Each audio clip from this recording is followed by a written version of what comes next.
it reminds me of back in the 2016 election. The moment I thought Donald Trump won the election in 2016 was way back in the Republican primary. There was this debate in South Carolina, and Jeb Bush is on the stage, right? Like, and they wheeled in George Bush into the audience, right? Like, and Donald Trump ripped them apart for Iraq, right? Like, all the failures in Iraq. And the Republican establishment thought, oh my gosh, wow, you can't have this on the stage in a Republican debate, but the crowd cheered, right? Like, they were with Trump.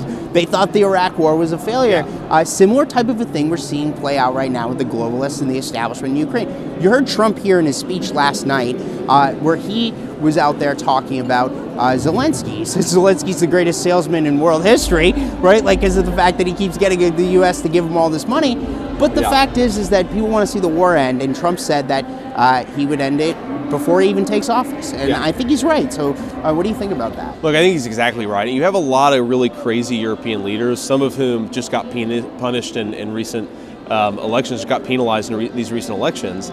And look, they're saying we need to send NATO ground troops to Ukraine. That is insane. There is no compelling American interest that would justify NATO getting directly involved in this conflict. And you need somebody to say, enough with the craziness, enough with the bullshit. We're not sending NATO troops unless there's a direct threat to NATO, which, look, this war is not a good thing, but it is not a direct threat to NATO, and we need a statesman. The crazy thing about Trump and the reaction to him, Matt, is there's this idea that statesmanship is like sounding like a total robot and never saying anything controversial, but in your actual conduct, doing everything you can to start a stupid war.